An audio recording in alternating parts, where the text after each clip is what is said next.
Hadhihi.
Baik, Hasan, syukran. Lain? Lagi? Sudah pernah ya? Sudah pernah kan?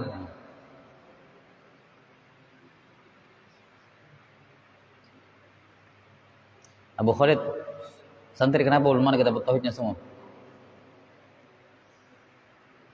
Saya kira mau dibelikan semua.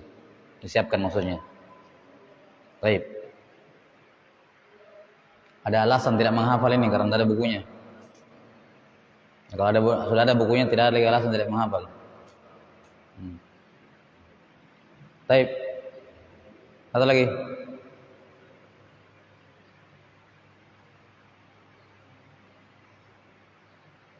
Antum? Sudah? Belum? Saya kira senyum-senyum mau angkat tangan. Satu lagi. Ayo. Betul? Sudah? Satu lagi. Abu Ahnaf, siap lagi? Belum? Antum? Sudah? Bab berapa? 3. Ayo, tafadhal. Tafadhal.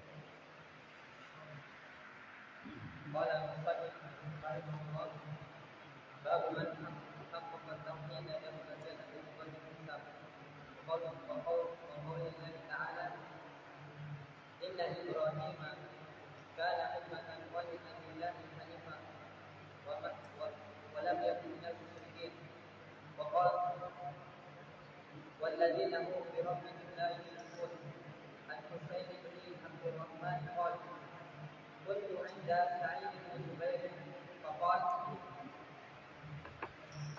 أيكم رأى الكوكب الذي قد البارحة؟ قلت أنا. ثم قلت: أما إني لم أكن في صلاة ولكني شركت. قال: فما صنعت؟ قلت: اتقيت. قال: فما حملك على ذلك؟ قلت: حدثناه حديث حدثناه بوحي. فقال: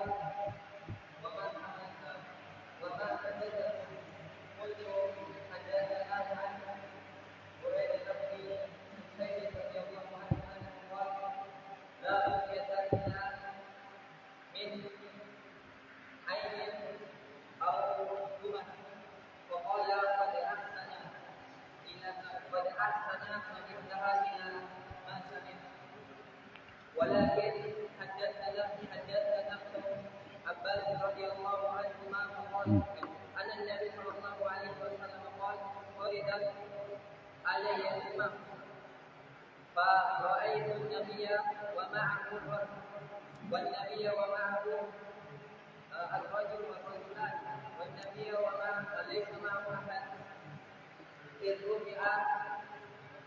رفع سواد عظيم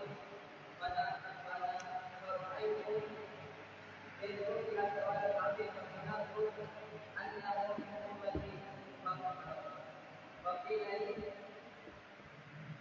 هذا موسى وقومه فنظرت فإذا سواد عظيم فقيل لي هذا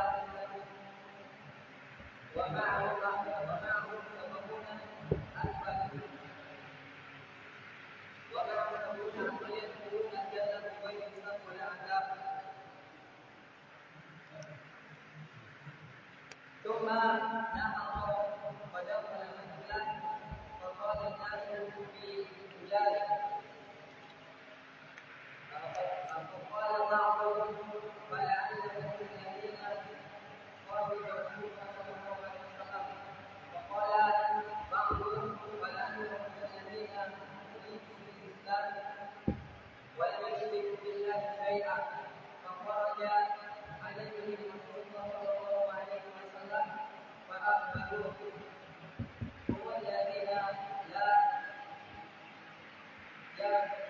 يسترقون ولا يتقون ولا يتطيرون وعلى ربهم يتوكلون فقام مكاشف بصاق فقال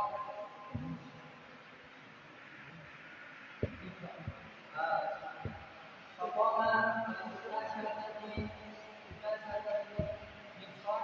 فقال أدعو الله أن يجعلني منهم فقال أنت منهم وقام رجل آخر أدعو الله أن يجعلني منكم فقال سبقك بها الحاجة. طيب syukran. Bismillahirrahmanirrahim. Alhamdulillahirabbil alamin. Wassalatu wassalamu ala nabiyyina Muhammadin wa ala alihi wa sahbihi ajma'in. Asyhadu an la ilaha illallah wahdahu la syarika lah wa asyhadu anna Muhammadan abduhu wa rasuluh. Allahumma la sahla illa ma ja'altahu sahla wa anta taj'alul hazna sahlan idza syi'ta. Allahumma faqihna fi dinik wa 'allimna ma yanfa'una warzuqna al-ikhlasa fil qawli wal 'amal waj'al ma naqumu bihi khalisan liwajhikal karim. Amma ba'd. Kita lanjutkan penjelasan dari kitab Tauhid karya Syekh Muhammad Ibn Abdul Wahhab rahimahullahu ta'ala yang wafat tahun 1206 Hijriyah. Kata beliau pada bab yang keempat, babun al-khawfu minasyirk. Bisa dibaca babun al-khawfu minasyirki atau dibaca babul khawfi minasyirk. Bab takut dari kesyirikan. Bab takut dengan kesyirikan. Apa maksudnya bab takut kepada kesyirikan?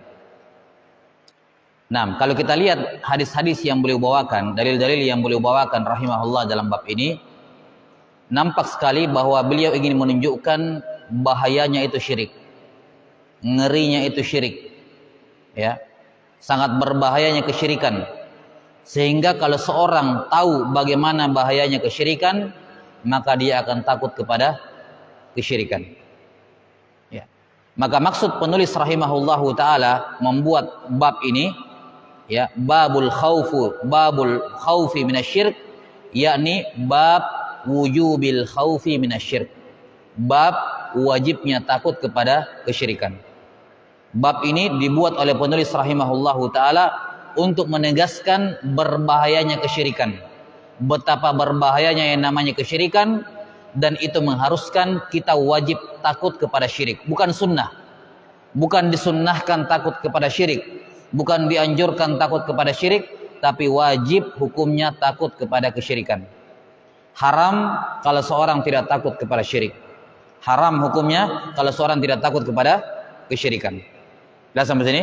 Ini tujuan beliau penulis rahimahullah untuk membawakan dengan bab ini. Jadi sekali lagi, bab ini beliau buat untuk menjelaskan berbahayanya kesyirikan, ya, berbahayanya kesyirikan, berbagai dampak buruk yang akan didapatkan oleh orang yang berbuat kesyirikan, yang mana itu akan membuat seseorang seharusnya membuat seorang itu wajib untuk takut kepada kesyirikan. Jelas ya? Ini maksud dari judul bab. Adapun hubungan bab ini dengan bab sebelumnya, ini saya kira jelas juga hubungannya. Karena perhatikan ya, nanti kita akan bedah. Kenapa urutan kitab tauhid bab-bab seperti ini urutannya? Apa rahasianya? Kenapa beliau tidak menukar-nukar babnya? Beliau rahimahullah dalam menyusun bab juga tidak sembarangan. Apa yang muncul di kepalanya duluan ditulis itu. Enggak. Ada maksud di mana beliau rahimahullah menyusun babnya seperti ini. Apa hubungan bab ini dengan bab sebelumnya? Bab sebelumnya apa? Siapa yang mentahqiq man haqqaqa at-tauhid dakhalal jannah bighairi hisab. Bab ini al-khauf minasyirik, wajib takut kepada kesyirikan. Apa hubungannya? Hubungannya jelas ya, bahwa di antara bentuk tahqiq tauhid apa kemarin? Harus lepas dari syirik, bid'ah, maksiat. Maka tidak mungkin seorang itu mentahqiq tauhid secara sempurna kecuali dia menjauhi yang namanya kesyirikan. Dan seorang tidak akan mungkin menjauhi kesyirikan kecuali kalau dia takut kepada syirik. Ini hubungan antara bab ini dengan bab sebelumnya. Sudah sampai sini? Jadi hubungan. Kalau ada yang bertanya, kenapa penulis membawakan bab ini di sini? Apa hubungannya dengan bab sebelumnya? Hubungannya adalah bahwa termasuk tahqiq tauhid adalah menjauh, berlepas diri dari kesyirikan. Dan seorang tidak akan mungkin berlepas dari syirik kecuali dia takut kepada kesyirikan. Ya, maka di sini beliau membuat bab ini untuk mempertegas bentuk tahqiq tauhid, bahwa tahqiq tauhid betul-betul tidak bisa terwujud kecuali kamu takut kepada kesyirikan. Ya, tahqiq tauhid betul-betul tidak bisa terwujud. Jangan harap kamu mendapatkan pahala tahqiq tauhid kalau kamu tidak takut kepada kesyirikan. Maka beliau membawakan dalil-dalil untuk mengancam, ya, memperingatkan bahayanya kesyirikan sehingga lahir dalam diri setiap muslim rasa takut yang besar kepada kesyirikan.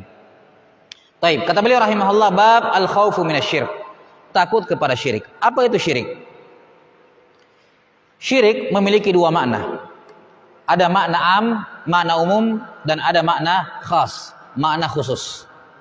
Sama seperti kemarin, tauhid ada dua makna, makna am dengan makna khas, makna umum sama makna khusus. Syirik dalam artian umum adalah ja'lu syai'in min haqqillahi ta'ala li ghairihi. Syirik dalam artian umum adalah ja'lu syai'in min haqqillahi ta'ala li ghairihi. Menyerahkan sesuatu dari hak Allah kepada selain Allah. Menyerahkan sesuatu berupa dari hak Allah kepada selain Allah Subhanahu wa taala. Sebagaimana tauhid. Tauhid kemarin secara umum apa? Ifradullahi ta'ala fi haqqihi, mengesahkan Allah pada hak-haknya Allah. Ifradullahi ta'ala fi haqqihi, mengesahkan Allah dalam haknya. Mengesahkan Allah dalam haknya. Maka syirik dalam artian umum kebalikannya, yaitu menyerahkan sebagian dari hak Allah kepada selain Allah. Hak Allah ada berapa? Ada berapa haknya Allah? 3. Rububiyah, uluhiyah, asma wa sifat. Karena itulah tauhid terbagi 3, rububiyah, uluhiyah, asma wa sifat. Maka di sini juga sama, menyerahkan hak Allah kepada selain Allah, menyerahkan sebagian dari hak Allah kepada selain Allah. Di mana hak Allah ada 3, yaitu rububiyah, uluhiyah, dan asma wa sifat. Karena itulah syirik di sini terbagi menjadi 3 berdasarkan pembagiannya. Ada syirik dalam rububiyah,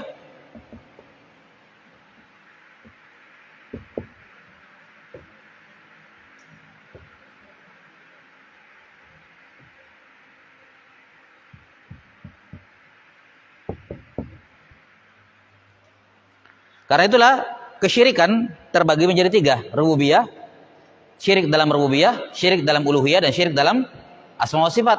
Sebagaimana tauhid terbagi 3, maka syirik juga terbagi 3, kebalikannya. Jelas? Ini syirik ditinjau dari sudut pandang hak-haknya Allah.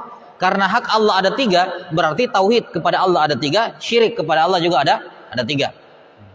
Ini syirik dalam artian umum. Adapun syirik dalam artian khusus, ja'lu syai'in minal ibadat li ghairihi. Oh, hilang hanya. Pakai haya li ghairihi.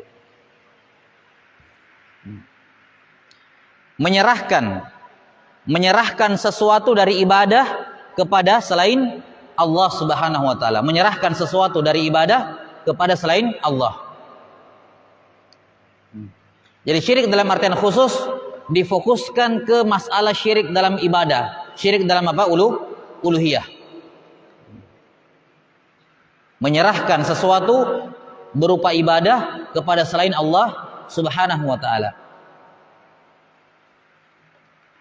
Ini dua makna dari kata syirik. Bisa bermakna umum, terkadang bermakna umum, terkadang bermakna khusus. Syirik bermakna umum itu mencakup semua bentuk syirik. Syirik dalam rububiyah, uluhiyah, asma wa sifat.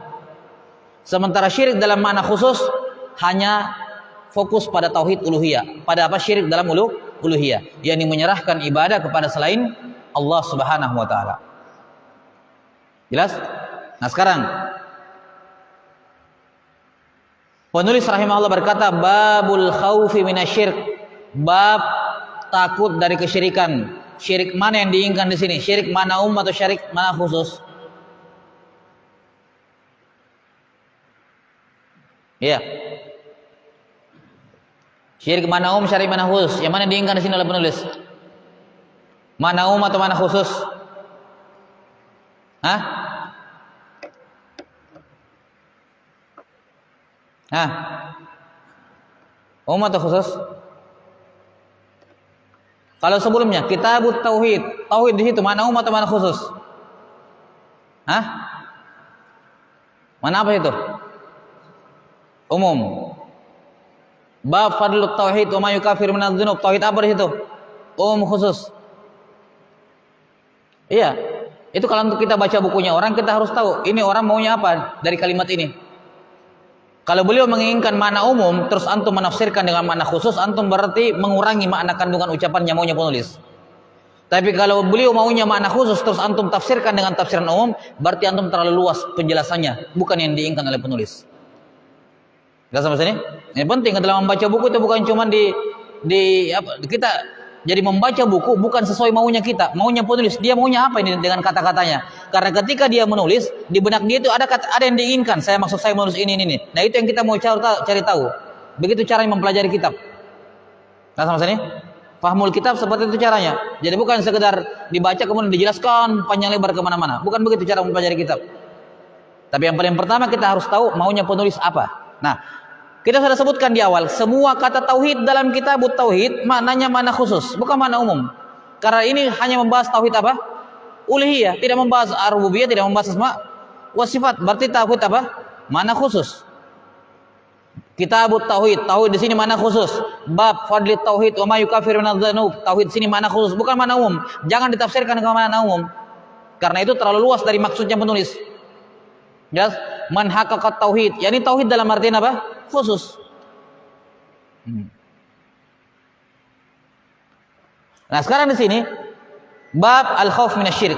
Syirik di sini yang beliau maksudkan adalah syirik dalam artian khusus. Fokus pada ibadah tok. Beliau tidak berbicara mengenai syirik rububiyah, syirik asma wa sifat. Beliau tidak bahas di sini. Lihat dalil-dalilnya. Ada enggak masalah syirik rububiyah di dalamnya? Syirik asma wa sifat di dalamnya? Tidak ada. Semua dalil-dalil yang beliau sebutkan berbicara mengenai syirik dalam ibadah. Berarti yang beliau maksudkan pada judul bab al-khaufi minasyirik adalah makna khusus, yaitu menyerahkan ibadah kepada selain Allah Subhanahu wa taala. Paham sampai sini? Jadi babul khaufi minasyirik, yakni bab wajibnya takut dari syirik dalam ibadah.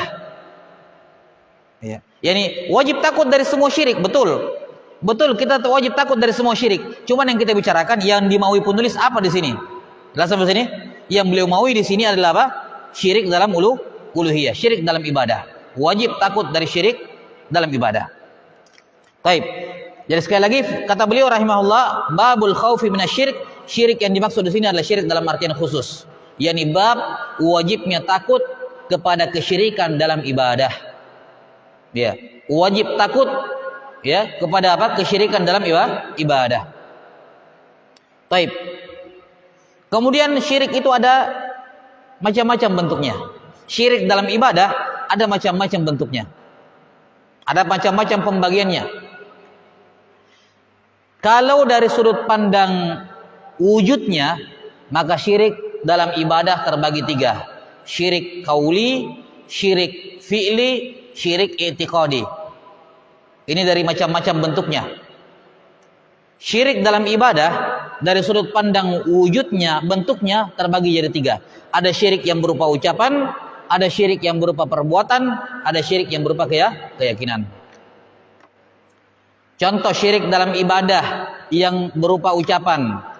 Contohnya bernazar dengan menyebut bernazar untuk selain Allah Subhanahu wa taala. Bernazar untuk selain Allah Subhanahu wa taala.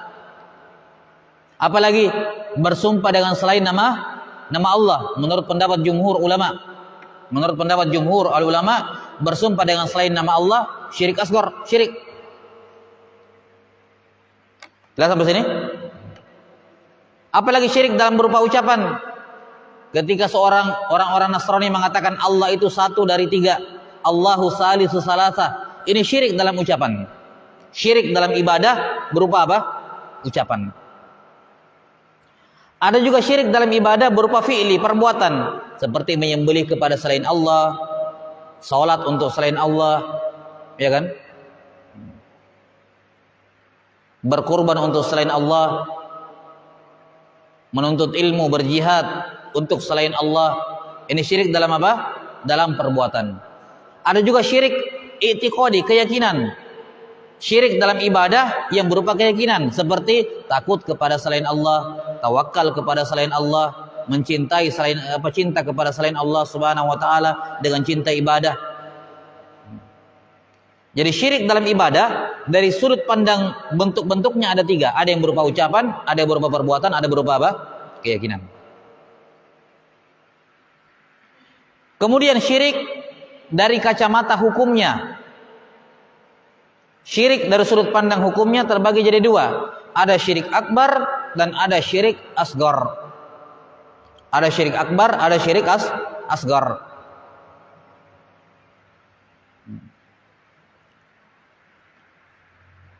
Apa itu syirik akbar?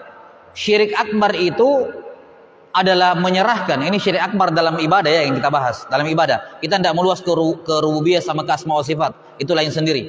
Ada sendiri contohnya. Contoh syirik akbar dalam uluhiyah, ketika seorang menyerahkan ibadah kepada selain Allah Subhanahu wa taala.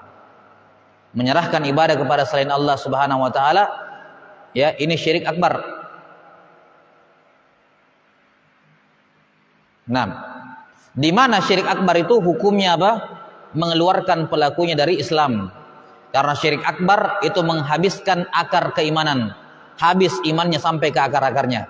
Kalau orang melakukan syirik akbar, habis imannya sampai ke akar-akarnya dan dia keluar dari agama Islam. Ini syirik akbar. Kalau syirik asghar, syirik yang mengurangi tauhid, namun tidak mengeluarkan seorang dari Islam. Tidak tercabut akar keimanannya. Akar keimanannya masih ada, cuman keimanannya, tauhidnya berkurang dengan syirik asghar ini. Tapi tidak mengeluarkan dari Islam. Dalil dari pembagian ini kita akan jelaskan nanti. Akan dijelaskan nanti oleh beliau. Nah, sudah ya?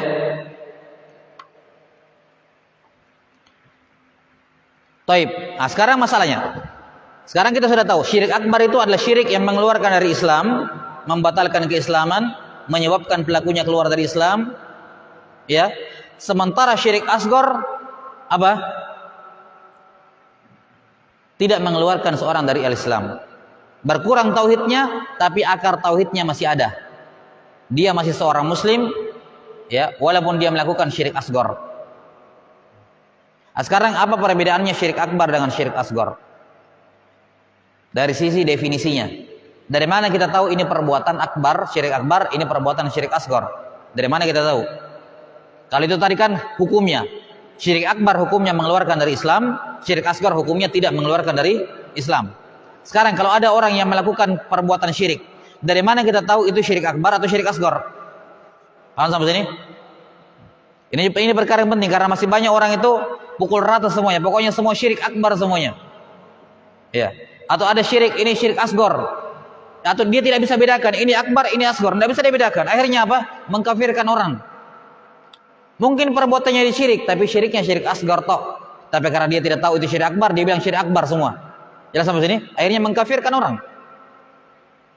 Nah, ini perkara yang berbahaya. Seorang harus paham apa perbedaan akbar dengan asghar supaya bisa menghukumi ini amalan syirik akbar, ini amalan syirik asghar. Baik. Adapun syirik akbar, definisinya yang disebutkan ini, definisi khusus. Ini definisi syirik akbar. Ja'lu syai'in minal ibadat li ghairi. Menyerahkan ibadah kepada selain Allah Subhanahu wa taala. Walaupun sedikit ibadah. Dia menyerahkan ibadah walaupun sedikit kepada selain Allah, syirik akbar. Menyembelih, dia menyembelih 100 ayam, 99 untuk Allah, 1 ayamnya untuk selain Allah. Ini syirik. Walaupun sedikit. Dia bertawakal kali ini kepada Allah, besok-besok tawakalnya kepada selain Allah. Syirik. Karena tawakal itu ibadah. Dia serahkan sebagiannya kesyirikan. Takut kepada Allah, tapi besok-besok dia takut kepada selain Allah. Syirik. Di dalam hatinya ada takut kepada Allah, ada juga takut kepada orang yang sudah meninggal. Ini kesyirikan. Ini apa? Kesyirikan. Karena takut itu ibadah, tidak boleh diserahkan kepada selain Allah Subhanahu wa taala. Dengan rincian yang disebutkan oleh para ulama. Akan kita bahas nanti di bab tentang khauf, tentang takut, masalah takut ini. Jadi intinya definisi syirik akbar adalah menyerahkan ibadah kepada selain Allah walaupun sedikit. Kata Syekh Muhammad Ibn Wahab rahimahullah, apa? Mendefinisikan tauhid apa syirik akbar, da'watu ghairihi ma'ahu dalam usul salasa. Berdoa yakni beribadah kepada selain Allah di samping dia beribadah kepada Allah Subhanahu wa taala. Beliau juga berkata di salah satu usul, faman sarfa minha syai'an li ghairillah faqad kafara fahuwa musyrikun, apa kalimatnya itu? Fahuwa musyrikun kafir. Fahuwa musyrikun kafir. Maka barang siapa yang menyerahkan sedikit ibadah kepada selain Allah, walaupun sedikit, syai'an minha, walaupun sedikit dari ibadah diserahkan kepada Allah, fahuwa musyrikun kafir. Maka dia orang musyrik lagi orang kafir. Jelas? Itu definisi syirik akbar, yaitu menyerahkan sebagian ibadah kepada selain Allah. Kapan dilihat ada orang seperti ini? Nah, itu syirik akbar. Nah, sekarang syirik asghar itu apa? Syirik asghar, perhatikan, nanti ditulis, syirik asghar tidak ada penyerahan ibadah kepada selain Allah di situ. Tidak ada. Kalau kita lihat bentuknya ini amalan, tidak ada penyerahan ibadah kepada selain Allah, tidak ada. Cuma syariat menamakan itu syirik. Saya ulangi, syirik asghar adalah suatu perbuatan yang kalau kita lihat tidak ada penyerahan ibadah kepada selain Allah di situ. Tidak ada penyerahan ibadah. Tidak ada ibadah yang diserahkan kepada selain Allah. Tidak ada. Tapi syariat menamakan itu syirik. Kenapa kita bilang syirik? Karena syariat menamakan syirik. Kenapa kita bilang asghar? Karena tidak ada penyerahan ibadah kepada selain Allah di situ. Karena kalau ada penyerahan ibadah, jadinya akbar. Tapi karena tidak ada penyerahan ibadah, jadinya asghar. Kenapa bilang kita katakan syirik? Karena syariat menghukumi itu syirik. Jelas? Jadi ini patokannya syirik asghar. Semua ibadah yang dihukumi, semua amalan yang dihukumi oleh syariat bahwa itu syirik, tapi tidak ada penyerahan ibadah kepada selain Allah di situ. Contoh, kata Nabi SAW, man halafa bi ghairillahi faqad kafara aw asyrak. Siapa yang bersumpah dengan nama Allah, bersumpah dengan selain nama Allah, maka telah berbuat kekafiran dan kesyirikan. Baik, kita lihat. Orang yang bersumpah dengan selain nama Allah, syariat hukum itu apa? Syirik. Faqad kafara au asyrak. Tapi kalau kita lihat orang yang bersumpah dengan selain nama Allah, ada enggak ibadah yang diserahkan kepada selain Allah di situ? Tidak ada. Dia berkata dengan mulutnya demi matahari, demi bulan. Dia berucap dengan mulutnya seperti itu saja. Demi ini, demi itu. Ada ibadah yang diserahkan? Tidak ada ibadah yang diserahkan. Jelas sampai sini? Tidak ada ibadah yang diserahkan. Kenapa? Dia mengucapkan dengan mulut. Karena itulah para ulama mengatakan, kapan dia bersumpah dengan matahari misalnya, seraya dia mengagungkan matahari dengan hatinya, jadilah syirik akbar. Karena kali ini ada penyerahan ta'zim yang merupakan ibadah kepada matahari. Tapi kalau sekedar di mulut, tidak ada ibadah yang diserahkan kepada selain Allah. Sekedar di mulut. Jelas, ada orang main-main, berkata-kata main-main dengan temannya demi ini, demi ini. Apa hukumnya? Syirik asgar, bukan syirik akbar. Kenapa? Dia mengucapkannya sekedar di mulut dan tidak ada ibadah yang diserahkan kepada selain Allah. Jelas sampai sini? Ini syirik asgar. Tidak ada penyerahan ibadah kepada selain Allah Subhanahu wa taala. Contoh lain. Riya. Akan disebutkan contohnya, riya. Riya ini ada dua. Ada riya yang syirik akbar, ada riya yang syirik asgar. Jadi tidak semua riya itu syirik asgar. Ada riya yang mengkafirkan keluar dari Islam. Syirik akbar. Kita berbicara riya yang syirik asgar. Riya yang syirik asgar ini asal ibadahnya untuk siapa? Allah. Asal ibadahnya untuk Allah. Asalnya ibadahnya untuk Allah. Itu riya yang syirik asgar.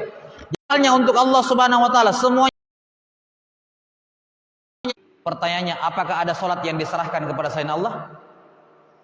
Tidak ada. Solatnya untuk Allah, cuman dia ingin dipuji. Maka di sini riya tidak ada penyerahan ibadah kepada selain Allah. Cuman kenapa kita bilang syirik? Karena syariat mengatakan apa? Itu syirik, akan disebutkan nanti hadisnya. Beliau sallallahu alaihi wasallam menamakan apa? Riya itu sebagai apa? Syirik. Maka kita katakan riya itu syirik. Tapi kenapa kita tidak bilang riya syirik akbar? Karena asal solatnya itu untuk Allah, semua dipersembahkan kepada Allah. Ketika dia ingin dipuji, oke, dia ingin dipuji. Tapi ketika dia ingin dipuji, dia tidak menyerahkan solatnya kepada yang memuji, hendak tetap solatnya kepada Allah. Cuman dia memperindah solatnya supaya dipuji oleh orang. Jadi tidak ada penyerahan solat kepada selain Allah. Paham definisinya? Jadi harus dipahami. Kenapa riya itu syirik asgar, bukan syirik akbar? Karena pada riya tidak ada penyerahan ibadah kepada selain Allah. Tidak ada. Beda kalau riya yang syirik akbar. Dari awal dia takbir, saya mau sholat ini untuk selain Allah. Ya, saya sholatnya bukan untuk Allah, hanya supaya nyawa saya dilindungi, tidak dibunuh. Ini riya syirik akbar. Kenapa? Karena dia sudah menyerahkan sholat kepada selain Allah. Dari awal sholatnya bukan untuk Allah. Beda dengan riyanya kaum muslimin. Dia sholat untuk Allah. Cuman di tengah-tengah salat ingin dipuji. Itu apa? Syirik asgar. Paham sampai sini? Ini perbedaan antara akbar dengan asgar supaya enggak salah dalam memahami. Karena itu perhatikan, tidak sembarangan seorang boleh menghukumi itu syirik asgar. Tidak sembarangan. Kenapa? Ada dua patokannya syirik asgar. Yang pertama, syariat menamakan itu syirik. Jadi selama syariat tidak mengatakan itu syirik, itu bukan syirik. Jelas? Selama syariat tidak menamakan itu syirik, maka itu bukan syirik. Ada sebagian ulama yang mengatakan membuat patung bernyawa, makhluk bernyawa 3 dimensi itu, patung-patung, itu syirik asgar. Kenapa? Karena wasilah menuju syirik akbar. Semua sarana menuju syirik akbar, maka itu syirik asgar. Ini pendapat sebagian ulama, dan ini pendapat kurang tepat. Kita sampai sini, memang ada pendapat seperti ini, tapi ini pendapat kurang tepat. Karena nanti akan terlalu longgar, terlalu luas-luasan nanti. Semua yang dibilang sarana ke sini nanti dihukumi syirik asgar. Ya. Kalau ada orang dewasa akil balik, dia menggambar di komputernya, di laptopnya pakai mouse atau pakai apa aplikasi, membuat gambar makhluk bernyawa. Syirik enggak itu?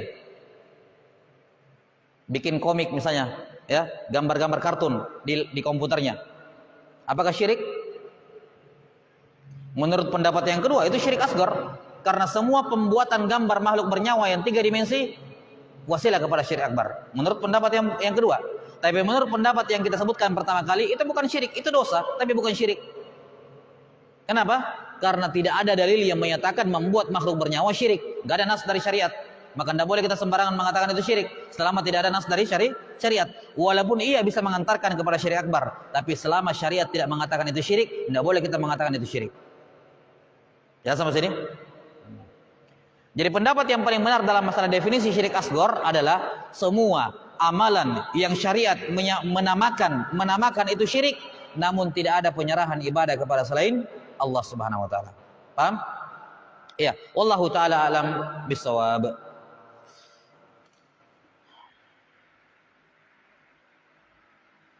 Kemudian lebih lanjut, ini butuh pembahasan karena sama seperti di bab yang pertama tentang tauhid, satu pertemuan khusus kita bahas tentang dasar-dasar tauhid dulu, ya.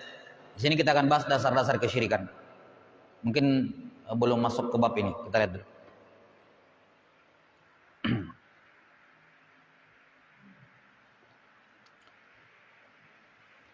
Baik, sekarang yang kita mau bahas perbandingan antara akbar dengan asghar.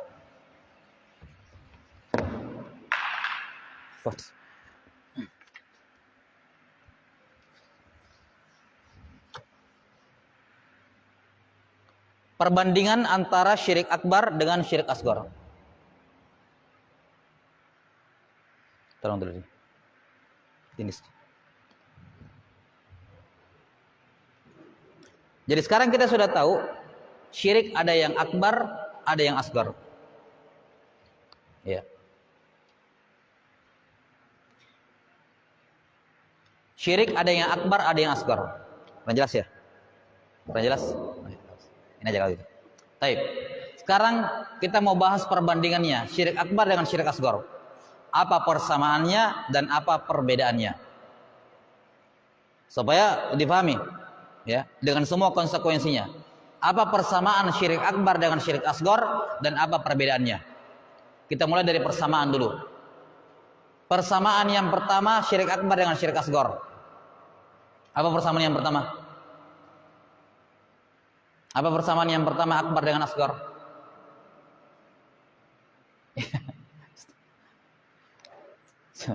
Sama-sama syirik. Ya. Saya kira tidak akan ada yang jawab seperti itu. Ya jelas lah ya. Syirik akbar dan asghar sama-sama syirik. Namanya juga depannya syirik. Ya, maksud saya dari sini apa persamaan akbar dengan asghar? Syirik akbar, syirik asghar apa persamaannya? Persamaan yang pertama, syirik akbar dan syirik asghar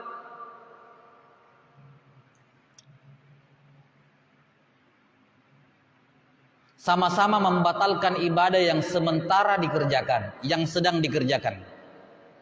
Syirik akbar dan syirik asghar sama-sama membatalkan ibadah yang sedang dikerjakan.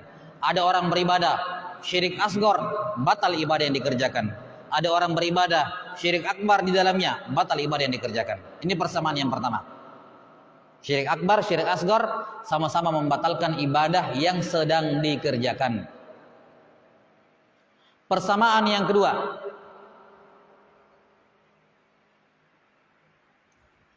syirik akbar dan syirik asghar sama-sama tidak diampuni oleh Allah.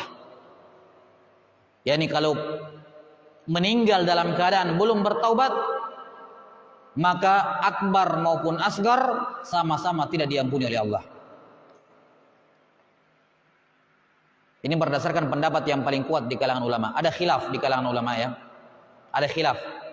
Kalau syirik akbar para ulama sepakat tidak diampuni. Tapi kalau syirik asghar apakah diampuni atau tidak? Ada dua pendapat di kalangan ulama. Ini masalah khilafiyah. Sebagian ulama mengatakan syirik asghar masih diampuni. Sementara pendapat lain mengatakan syirik asghar juga tidak diampuni kalau meninggal tidak bertobat.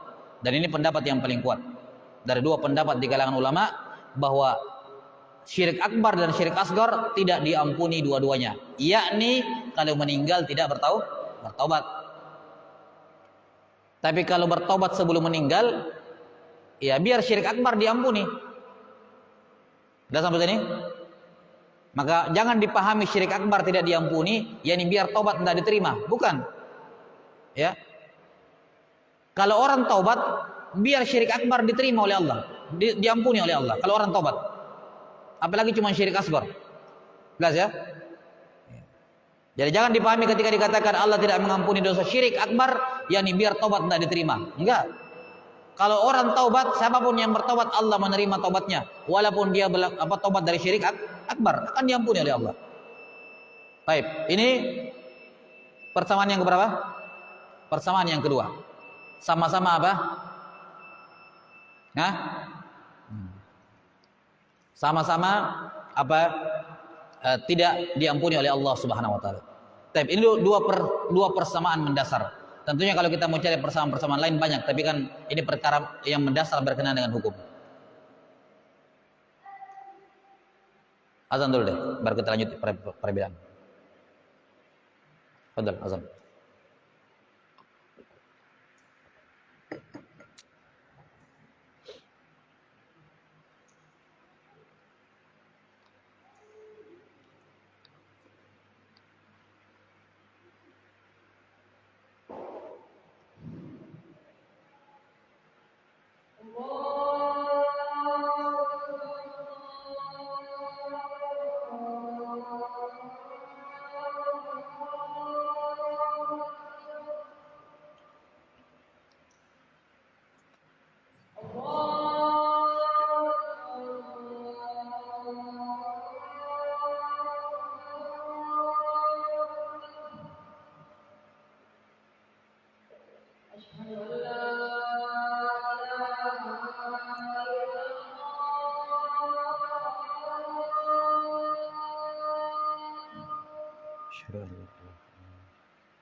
Baik.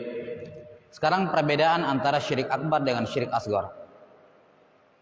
Perbedaan yang pertama, seperti hukumnya tadi, syirik akbar mengeluarkan pelakunya dari Islam, sementara syirik asgar tidak mengeluarkan seorang dari Islam, tidak mengeluarkan pelakunya dari Islam.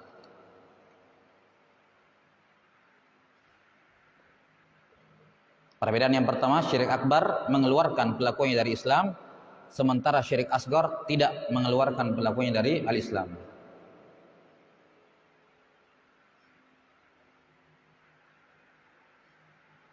Kemudian Perbedaan yang kedua,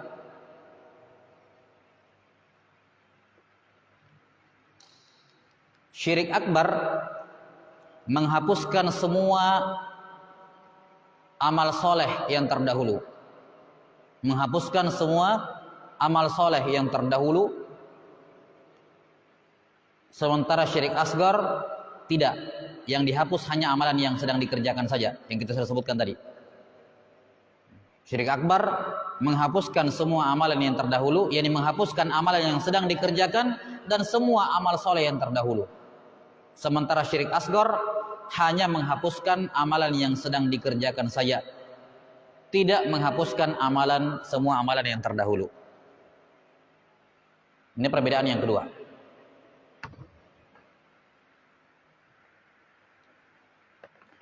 Perbedaan yang ketiga, pelaku syirik akbar pasti masuk neraka dan kekal di dalamnya. Pasti masuk neraka dan kekal di dalamnya.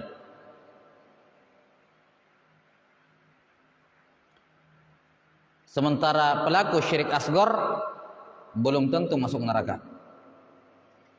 Apalagi mau kekal. Kalaupun masuk tidak kekal. Pelaku syirik asgar belum tentu masuk neraka. Belum tentu. Tapi bukan berarti diampuni ya. Tidak diampuni, tapi belum tentu masuk neraka.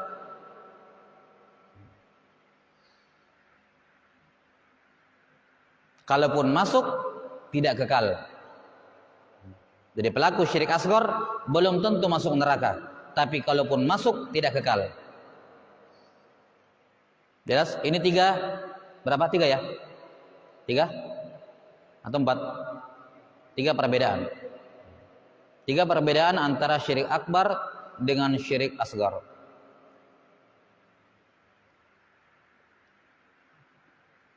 Baik. Di sini butuh dikasih catatan, jangan sampai salah paham ya. Ketika dikatakan pelaku syirik asgar belum tentu masuk neraka, bukan berarti diampuni ya. Karena kita sudah sebutkan tadi, syirik asgar tidak diampuni oleh Allah. Artinya apa? Itu syirik asgar tetap ada di dalam timbangan keburukan. Tidak bisa hilang. Beda kalau bukan syirik asgar, wa yaghfiru ma duna dzalika liman yasha. Selain syirik asgar, Allah bisa hilangkan dari timbangan. Ya, Allah bisa hilangkan apa? Dosa-dosa manusia sebelum ditimbang, Allah bisa hilangkan. Tapi yang namanya syirik asgar nggak bisa dihilangkan, tidak diampuni. Tapi belum tentu masuk neraka, belum tentu. Kenapa? Karena syirik asgar ini akan dinaikkan di timbangan bersama dengan semua dosa-dosanya. Ya. Kemudian amal baiknya akan dinaikkan di timbangan yang satu. Kalau ini syirik berat ya, syirik kecil tapi berat. Maka dibutuhkan amalan soleh yang super besar untuk mengalahkan beratnya syirik kecil ini. Kalau misalnya amal solehnya banyak, besar, berat, mengalahkan beratnya syirik asgar ini beserta semua dosa-dosa, maka sudah, dia langsung masuk neraka. Dia langsung masuk surga, tidak ke neraka. Jelas sampai sini?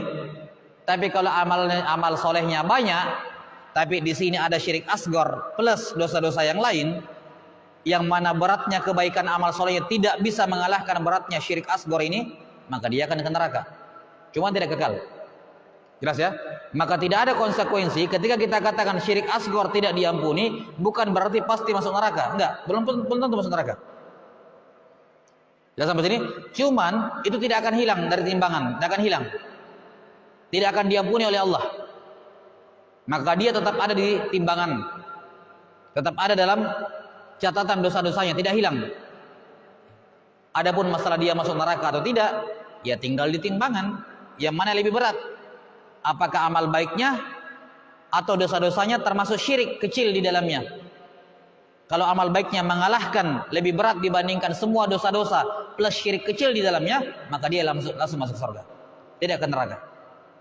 Tapi kalau dosa-dosanya plus syirik di dalamnya, syirik kecil lebih berat dibandingkan kebaikannya, maka dia akan masuk neraka namun tidak kekal di dalamnya. Dah sampai sini? Nah, ini perbedaan antara syirik akbar dengan syirik asgar. Adapun dalil-dalil yang kita sebutkan tadi, Ya, secara umum Allah Subhanahu wa taala berfirman, "Innalladzina kafaru min ahlil kitabi wal musyrikin." Ini dalil yang menunjukkan bahwa pelaku syirik akbar kafir, keluar dari Islam. Allah mengatakan dalam surah Al-Bayyinah, "Innalladzina kafaru," sesungguhnya orang-orang kafir, min ahlil kitab wal musyrikin. Musyrik di sini adalah syirik akbar. Menunjukkan bahwa syirik akbar pelakunya termasuk kafaru, orang-orang yang kafir keluar dari al-Islam. Allah Ta'ala berfirman, "Walaqad uhiya ilaika wa ilal ladzina min qablik la in asyrakta la yahbatanna 'amaluk." Kami telah mewahyukan kepada engkau wahai Muhammad dan kepada semua rasul dan nabi sebelummu, kalau kamu berbuat kesyirikan maka terhapus semua amalan kamu. Kata para ulama, ini pada syirik akbar, terhapus semua amalan. Ini pada syirik akbar, terhapus semua amalan. Wa may yabtaghi ghairal islami dina falan yuqbala min. Siapa yang mencari agama selain Islam, maka tidak diterima darinya. Maka demikian pula siapa yang beribadah dalam keadaan syirik, maka tidak diterima darinya. Jelas? Ini menunjukkan bahwa yang namanya syirik akbar maupun asgar enggak diterima. Ini persamaannya. Enggak diterima ibadahnya, batal ibadah yang sedang dikerjakan. Dalam hadits qudsi riwayat Imam Muslim, Allah Ta'ala berfirman, "Ana aghna syuraka'i 'ani syirk, faman 'amila 'amalan asyraka ma'iya fihi ghairi taraktuhu wa syirkah." Saya adalah zat yang paling tidak butuh dengan sekutu. Siapa yang mengamalkan suatu amalan, dia sekutukan saya di dalamnya, maka saya tinggalkan dia dan sekutunya. Jadi saya tinggalkan amalannya dan sekutunya. Saya tidak butuh amalannya. Ini dalil bahwa syirik asghar membatalkan ibadah yang sedang dikerjakan. Allah tidak terima. Innallaha la yaghfiru an yushraka bih wa yaghfiru ma duna dzalika liman yasha. Allah tidak mengampuni dosa kesyirikan.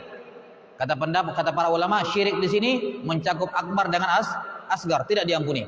Ini menurut penafsiran yang paling kuat di kalangan ulama, bahwa syirik dalam ayat ini mencakup akbar dan asgar, tidak diampuni. Baik, ini dalil-dalil ya, sudah ya. Ini sejumlah dalil-dalil dari persamaan dan perbedaan yang kita sebutkan tadi. Dalil-dalilnya saya kira masyhur. Semua ayat-ayat yang saya bacakan tadi sudah sering kita dengar. Ya. Nah, maka dalil-dalil dari persamaan dan perbedaan itu semua ayat dan hadis yang saya bacakan tadi. Ya, wallahu taala a'lam bissawab. Segera cukup dulu. Ini selesai dasar-dasar pengetahuan kita terhadap kesyirikan. Yang penting sebagai pondasi berkenaan dengan tauhid, dengan syirik, karena ini hal yang perlu difahami dengan baik, dengan sebenar-benarnya. Ya, karena banyak orang yang kemudian tidak memahami konsep ini, ya, tidak bisa membedakan mana tauhid mana syirik. Sudah sampai sini? Tidak bisa membedakan mana tauhid mana syirik. Seperti kemarin terjadi. Ini karena semangat berdakwah di sosial media, tapi tidak pakai ilmu. Menghukumi jimat-jimat, yakni dituliskan Al-Quran di situ, Al-Quran ditulis, dimasukkan di selembar kain, di kantong-kantong, baru diikatkan di lehernya bayi atau di perutnya bayi. Yes? Ini dihukumi syirik, syirik akbar lagi. Ini kejahilan. Kita sampai sini. Penggunaan jimat berupa Al-Quran itu bukan syirik akbar. Bukan syirik akbar, sama sekali bukan. Tidak ada ulama yang mengatakan syirik akbar. Tidak terpenuhi syaratnya syirik akbar. Mana penyerahan ibadah kepada selain Allah di situ? Tidak ada. Orang yang ditulis Al-Quran, firman Allah, mana penyerahan ibadah kepada selain Allah? Tidak ada. Karena itulah tidak ada ulama yang mengatakan itu syirik akbar. Mereka mengatakan syirik akbar itu kalau jimatnya bukan Quran. Ya, itu syirik akbar. Tapi ini Al-Quran, firman Allah Ta'ala. Dari sudut pandang mana mau dikatakan syirik akbar? Jelas? Ini kejahilan. Tidak paham permasalahan karena semangat. Pokoknya pukul rata. Semua jimat syirik akbar. Ini kejahilan. Karena tidak paham tentang apa? Dasar-dasar tauhid yang benar. Mengatakan itu syirik asgar. Syirik asgar pun tidak. Syirik asgar pun tidak. Jelas sampai sini? Kenapa? Karena hadis-hadis yang menyebutkan tentang tamimah dan tiwalah itu merujuk kepada jimat-jimatnya orang Arab musyrikin dan itu bukan Quran. Maka tidak bisa diarahkan ke situ. Kita akan terangkan nanti di bab tentang tamimah. Di mana para sahabat sendiri berbeda pendapat dalam masalah ini. Para sahabat Nabi SAW, sebagian di antara mereka ada yang menggunakannya, sebagian ada yang tidak menggunakannya. Ibnu Mas'ud radhiyallahu an termasuk yang melarang. Tapi sejumlah sahabat termasuk Anas bin Malik menggunakannya. Ya, menggunakan, menggantungkan pada bayi dan semacamnya Al-Quran yang ditulis dengan niat perlindungan. Paham sampai sini? Ya. Maka ini menunjukkan kepada kita, ya, pentingnya mempelajari dasar-dasar hal seperti ini agar tidak membabi buta dalam menghukumi. Ya. Oke lah, pendapat yang paling kuat di kalangan ulama, memakai jimat dari Quran hukumnya haram. Pendapat yang paling kuat. Tapi apakah haramnya sampai syirik? Tidak. Lah sampai sini? Ya. Kenapa tidak memenuhi definisi syirik akbar, tidak memenuhi definisi juga syirik asgar yang sudah kita sebutkan tadi. Maka ini dasar-dasar yang seperti ini penting untuk dipahami agar tidak membabi buta dalam memvonis orang lain. Ya. Kemudian apa? Ya, ini sama seperti berkata kepada saudaranya ya kafir, padahal orang yang tidak kafir. Ya musyrik, padahal orang yang tidak musyrik. Ucapan itu akan kembali mengenai dirinya sendiri. Maka hendaknya seorang waspada, jangan sampai karena semangat dia untuk berdakwah kemudian berbicara dengan dasar jahlun murakkab, ya. Kejahilan yang ganda, ya. Dia pikir dia tahu dan dia berpikir bahwa apa yang dia tahu itu yang benar, padahal itu salah. Ya, maka dasar-dasar tauhid dan syirik seperti ini butuh dimantapkan, ya, dipahami oleh setiap penuntut ilmu supaya tidak serampangan. Dia tahu betul, dia berbicara dengan ilmu. Dia mengatakan itu syirik karena itu berdasarkan ilmu, dia mengatakan itu bukan syirik karena berdasarkan ilmu juga. Ya, dan akan diterangkan nanti perbedaan pendapat di kalangan ulama dalam masalah jimat ini di Kitabut Tauhid. Di Kitabut Tauhid beliau akan jelaskan nanti khilaf, perbedaan pendapat di kalangan sahabat dalam masalah penggunaan jimat dari Al-Qur'an. Ini menunjukkan bahwa itu bukan ranah kesyirikan. Ya, karena ini khilaf di kalangan para sahabat Rasulullah sallallahu alaihi wasallam. Baik. Naktabi bihadzal qadar wal ilmu indallah. Nas'alullah ta'ala yu'allimana mimma yanfa'una wa yanfa'ana bima 'allamana. Innahu waliyyu dzalika wal qadiru alaihi. Subhanakallahumma bihamdik asyhadu an la ilaha illa anta astaghfiruka wa atubu ilaik. Sallallahu ala nabiyyina Muhammadin wa ala alihi wa sahbihi wasallam.